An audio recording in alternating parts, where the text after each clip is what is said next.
we would give ourselves permission, I think, if we had an illness that had more credibility in this world.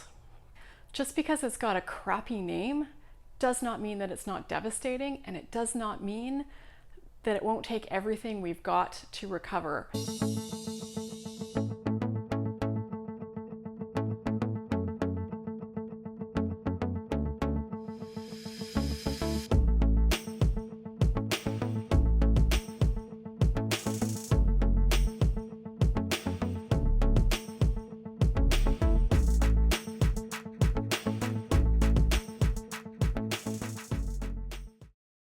Hello everyone. Today I want to talk to you a little bit more about my experience of exercising with chronic fatigue syndrome, or ME. So I'm here to tell you, in my gym clothes, trying to get into the spirit of things, exercise definitely ended up being a significant factor that allowed me to recover. It was such a big part of my recovery journey. I don't think I could have gotten to where I am right now without it. I would bet almost everything I have on this fact. Now, I've gone into great detail about what my exercise program looked like, what ended up working for me, the ways I learned to support my body so that it could recover as quickly as it could, the ways that I managed pain, the ways that I made sure I was getting enough sleep, the types of exercise that I did. So if you're curious about learning more about that, I'll put some links in the video description and on the screen here as well. It wasn't the only part of the equation. There were definitely other things that I had to do, other changes that I had to make, and other ways that I had to learn to support my body so that I could recover. But exercise, it was a big part of this.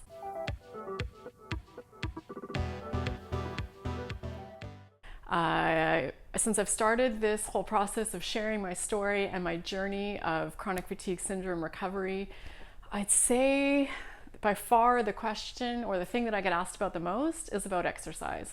Mariana, I'm not sure if that's how you say it, Mariana M, asked here on YouTube if I think it's possible to make progress without crashes.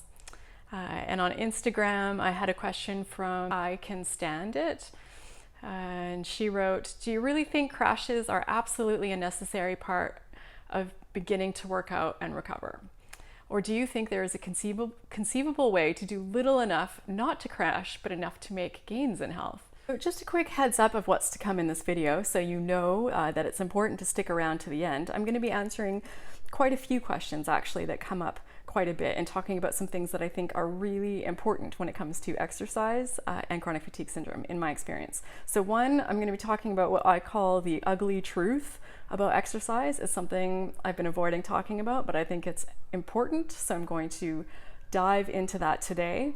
I'm also going to be talking about post-exertion malaise with exercise. Can it be avoided, and if so, how?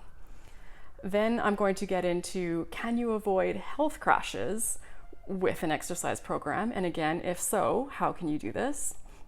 I'll talk about how can you tell if you're recovering and making progress? Because with an exercise program, in my experience, it can be hard to tell because the progress isn't always obvious right at the outset. So how to know that you're probably on the right track.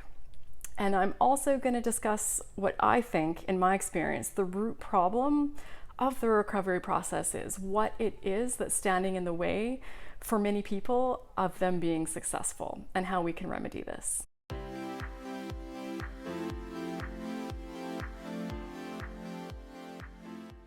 So in my experience, when it comes to exercise,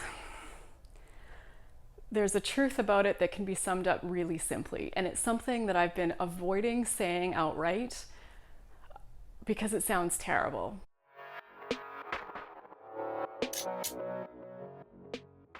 It's not what anybody wants to hear, and it's certainly not what I want to say, but it is the truth in my experience. And I think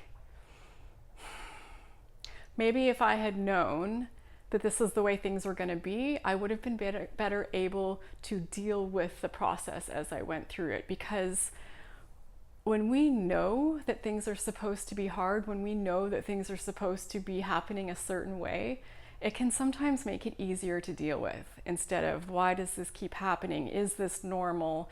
When will this ever stop? This shouldn't be happening. So here is the ugly truth about chronic fatigue syndrome exercise in my experience. To get better, you have to make yourself feel worse. And not just once in a while, not just for a couple hours, but all day, every single day, for as long as it takes. This was my reality when it came to exercise. And when people ask about things like, is it possible to avoid health crashes? Now, it's going to partially depend on your definition of a health crash, because it's a bit subjective, isn't it? Because it's all on a spectrum. Where does post-exertional malaise end, and where does a health crash begin?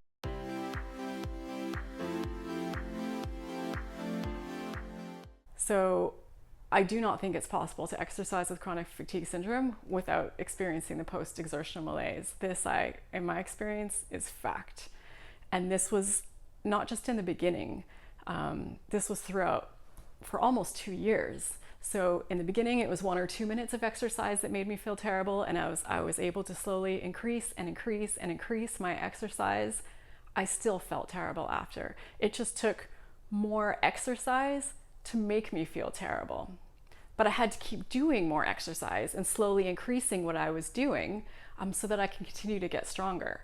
So I might be in a place where I'm doing half an hour or 45 minutes or even an hour workout at the gym, a pretty tough workout, and I look strong, I look fit, but that post-exertional malaise is coming for me. I'm gonna feel like crap all the rest of the day and the next day until I go to the gym again.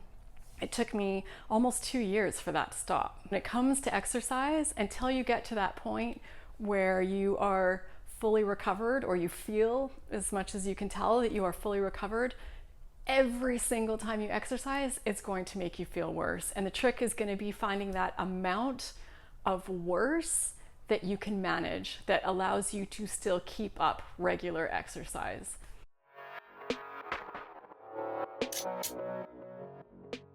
Now, as for the health crashes, are they avoidable? I think yes, in theory, but probably most likely no. What I was always working to do with my exercise program was push myself enough that I knew I was making progress, but not so much that I couldn't exercise every day or every second day. At the very most, I wanted to be, or at the very least, I wanted to be exercising every second day. So if my post-exertional malaise was so bad that I couldn't at least get some sort of exercise in every second day, then I considered that a crash. And that's what I was trying to avoid. So anything longer than 2 days of complete downtime was too much. Anything that stripped away my ability to keep doing some small amounts or whatever amount of exercise I was at in that stage of recovery, for me, was a crash. So I was always trying to avoid that, because that always was a setback. That always halted my program, and then I just had to rest and take care of myself until I was back to my regular crappy feeling self, but the one that could manage a little bit of exercise. So I suspect that you could do this without health crashes if you always kept your physical activity really small, or you could try to do it without health crashes. The issue that I see with this in terms of recovery is that for me, the progress was incredibly slow, but it would have been even slower had I not been pushing myself as much as I possibly could. I always had to make sure I was pushing my body. As any of you who have this illness already know, it takes a very little amount to push yourself too far. So I always had to be playing with that incredibly fine line of what was enough and what was too much. Because if I was doing something that was way too low, I wouldn't be making any progress. So even when I was pushing myself as hard as I safely could, even then the progress was incredibly, incredibly slow. And the only way to keep pushing yourself to that limit, in my experience, is to occasionally pass that limit. When it's such a fine line, it's incredibly difficult to never, ever go too far. Now, I guess if you're okay with your recovery taking 5 years or 10 years, I'm just throwing numbers out here because I certainly haven't done any research on any other people. I'm just thinking about myself. If I had slowed it down, I could probably have gotten it to a place where I never ever crashed. but I wouldn't be sitting where I am right now. I would be so much further back in this whole recovery process. So instead of it taking me 1.5 years or 2 years of intense work to get better, it might have taken me 4 years or 5 years to get better.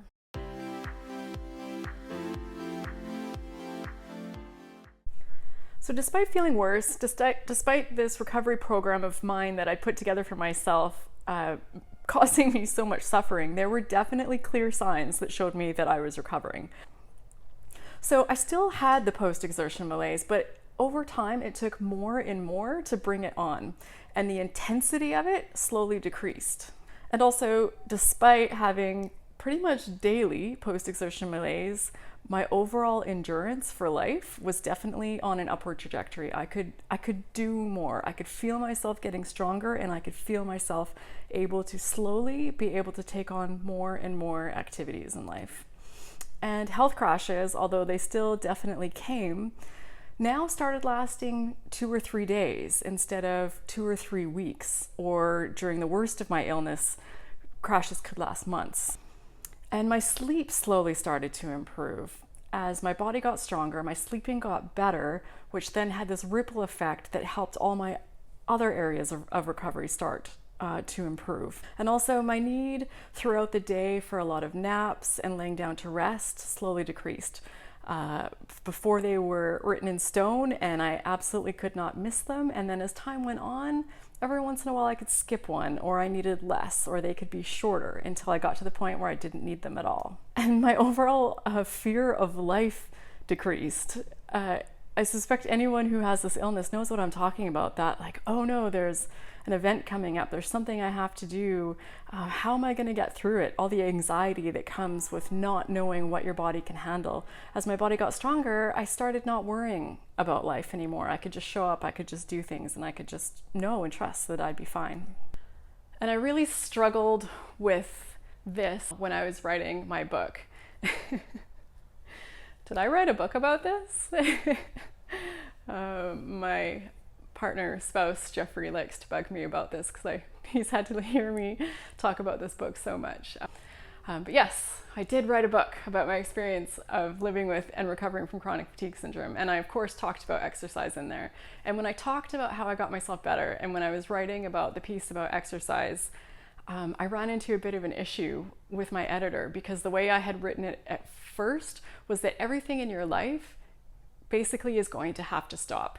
Everything is going to have to revolve around this recovery program that you make for yourself. I was only sharing my experience, and I wrote the book in a way, I framed it in a way that if I could dial back the clock to the first day that I got sick with chronic fatigue syndrome, ME, this is what I would tell myself.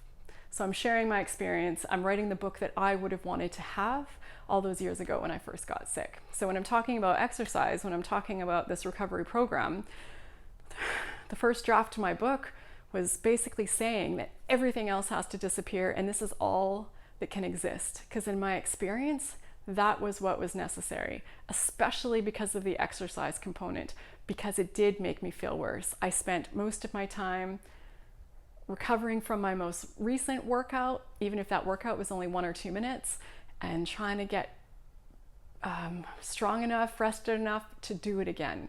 So if I ever eased up on the exercise, I could feel better. If I stopped for about a week and just laid off the exercise program, I'd feel, decent, my regular crappy self.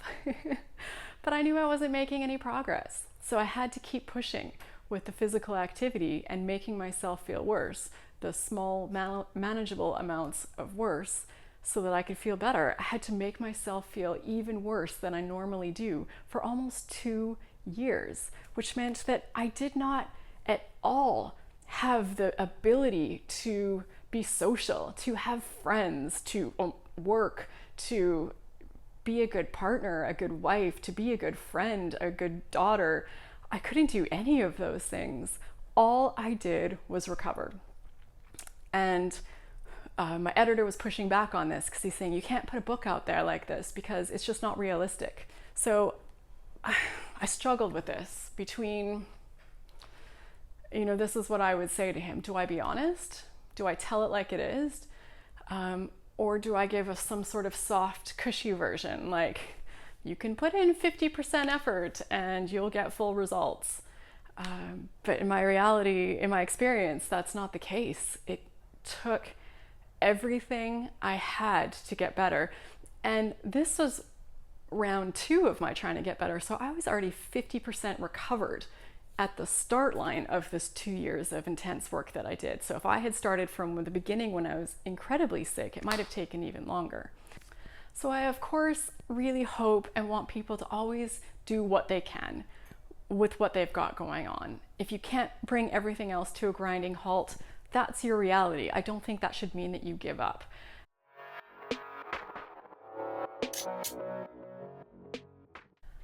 Another reason I struggle with this is because I think it's the nature of the perception of this illness.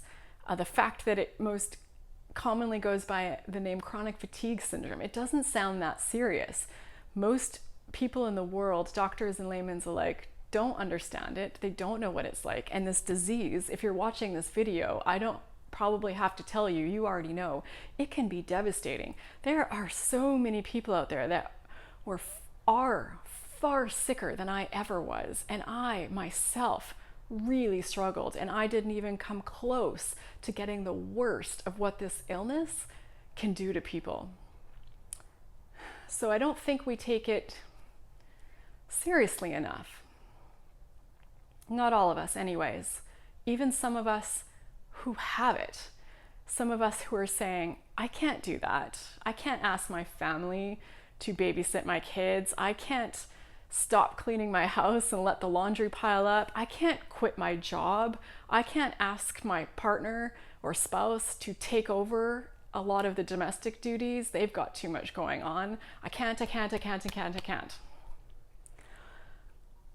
What if we were diagnosed with cancer or any other of the other reputable illnesses out there? Would we be saying, okay, I'll get chemo or whatever? I'm not up on cancer treatments, but whatever radiation or whatever treatment I'm told is necessary, but I still need to pick my kids up at school every day at 3 o'clock. There's just no way around that.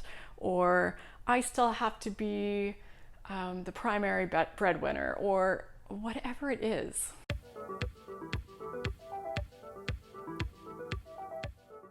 We would give ourselves permission, I think, if we had an illness that had more credibility in this world.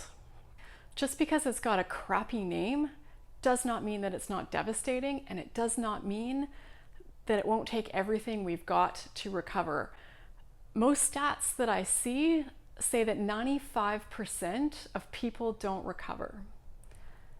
To me, that alone speaks to how serious and devastating this illness is, and how much we need to be devoting all of ourselves into getting better. And something as simple as a little exercise program may not seem important enough to the people around us, or even to ourselves, that we can put everything else on hold. Things like chemo and radiation, they sound serious and scary, and everyone around us is going to rally up to support us. But when we have to explain to ourselves and the people around us that I'm going to start doing 2 minutes of exercise every single day, so I'm going to need everybody to show up and support me, because this is going to be the battle of my life. I don't know that people get that. I don't even know that we have the courage to say that. But in my experience, that's what it is. That's what it's going to take. So the ugly truth about exercise with chronic fatigue syndrome, it is like purposely taking poison every single day. It's being sick, it's being in a state where life is already so difficult, and doing something on purpose every single day that's going to make life even harder, without fail, every single time.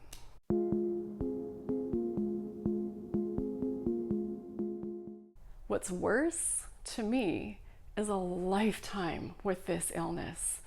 I don't know about you, but I can't live my whole life this way. I refuse to. But despite all this, to me, the takeaway from all of this is, or should be, that this is good news.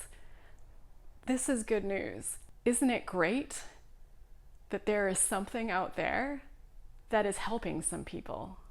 Of these millions of people who are sick, there is something, even though it's hard and it takes a while, that is getting people their life back, which is why I'm putting it out here for you to consider, for you to at least know, to be aware of what's working for some of us.